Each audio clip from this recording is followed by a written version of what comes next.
Hello friends, आज मैं आपको आचार्य वज्र स्वामी के बारे में बता रही हूँ। आचार्य वज्र ने अपनी माता का बचपन में मतलब शिशुअवस्था में रो रो कर इतना बुरा हाल कर दिया था कि माता ने सुनंदा ने उन्हें अपने मुनियों के पात्र में ही अपने पुत्र को बहरा दिया। जैसे गोचरी में आहार बहराते हैं, ऐसे अपने पुत्र को मुनियों को बहरा दिया। तो ये क्यों बहराया, तो इसकी पूरी स्टोरी मैं आपको सुना रही हूँ। आचार्य वज्र स्वामी जी अपनी माता के जब गर्भ में थे तो उनके पिता धनगिरी उस समय वे दीक्षा ले चुके थे। वे युवावस्था में ही उन्होंने दीक्षा ले ली थी।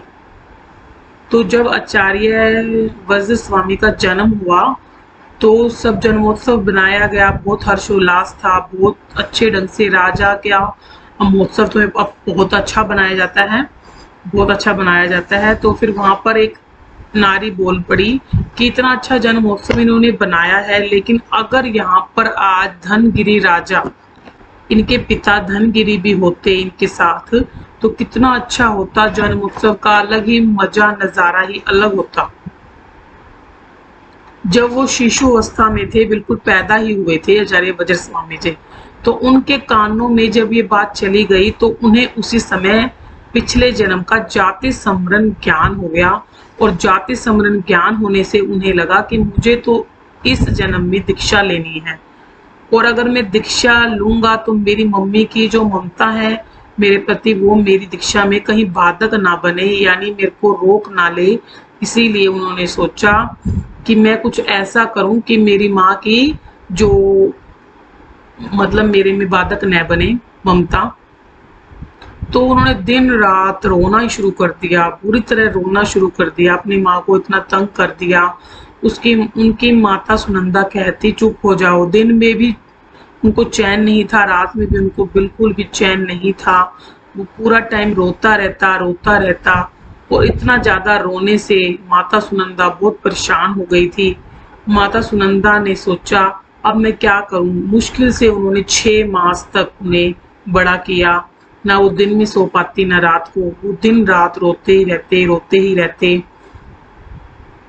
एक बार नगरी में राजा धनगिरी, जो अब साधु बन चुके थे, वो अपने मामा, वो भी उनके मामा भी साधु बन चुके थे, उनके साथ नगरी में आए आहार लेने, जैसे गोचरी लेने घर पर सबके आते थे।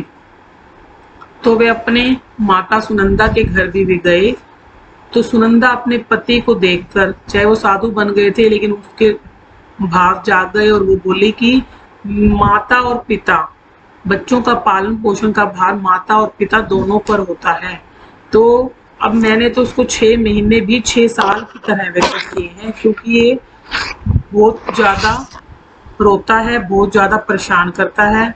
तो अब पिता का भार तुम संभालो। और यह कहकर उसने, माता सुनंदा ने मुनियों की झोली में, मुनियों के पात्र में उसे अपने पुत्र को डाल दिया। तो उसी टाइम साधु बने हुए धनगिरी बोले, हे देवी, अब तुमने बोल दिया कि इसे तुम ले लो, तो इन वचनों से अब तुम मुकरना मत, मतलब मना मत कर देना। अब इन वचनों को तुम्हें अडिग रहना इन पे।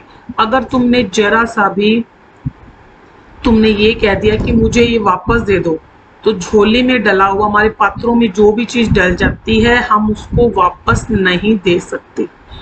तो वो बोली, नहीं, मैं तो तुम्हें दे दिया, तो दुखी हो गई थी, अब तो तुम इसे ले जाओ। तो ऐसा सुनकर वो झोली में खुशी से पात्रों में डले हुए उस अपने पुत्र को लेकर वे उपाश्रय बोलते हैं जैन स्थानक को, अपने स्थानक पर आ गए। और फिर उन्होंने अपने गुरु, सिंहगिरी उनका नाम था गुरु का, उनको उन्होंने दिखाया, देखो हमें आज दीक्षा गोचरी में क्या मिला है। तो वे शिशु को देखकर अत्यंत प्रसन्न हुए और बोले, ये तो हमारे जैन धर्म का आधार बनेगा, और इससे ये तो बहुत बड़ा ज्ञानी बनेगा। तो उनको भी कोई मतलब ज्ञान था जिससे उन्होंने बोला।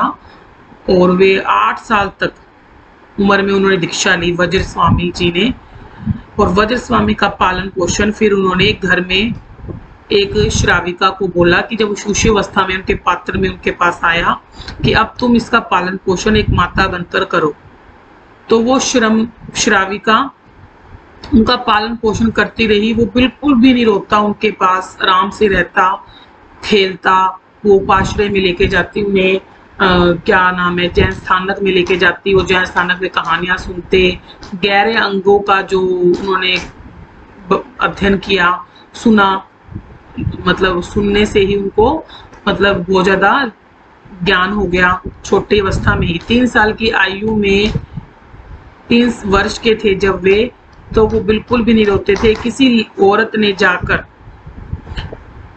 माता सुनंदा को बताया कि वो तेरा पुत्र तो बिल्कुल भी नहीं रोता है और बिल्कुल ही चंचल, इतना सुंदर कांतिमय है। और ये बातें सुनकर माता सुनंदा की ममता जाग पड़ी और वो मुनि के पास पहुंच गई और बोले कि मुझे तो मेरा पुत्र वापस चाहिए। उस समय तो मैंने वैसे ही बोल दिया, लेकिन अब उन्होंने कहा कि अब तुम्हें वो नहीं मिल सकता, क्योंकि जो भी हम गोचरी में लाते हैं वो हम दोबारा किसी को दे नहीं सकते। मतलब एक बार जो तुमने दे दिया तो अब वो हम तुम्हें वापस लौटा नहीं सकते। तो फिर भी नहीं मानती माता सुनंदा और वो चली जाती है, राज दरबार में जाती है और राजा से कहती है कि मुझे तो मेरा पुत्र वापस चाहिए। और राज दरबार में क्या फैसला होता है ये बताएंगे आपको नेक्स्ट वीडियो में। वीडियो अच्छी लगे तो लाइक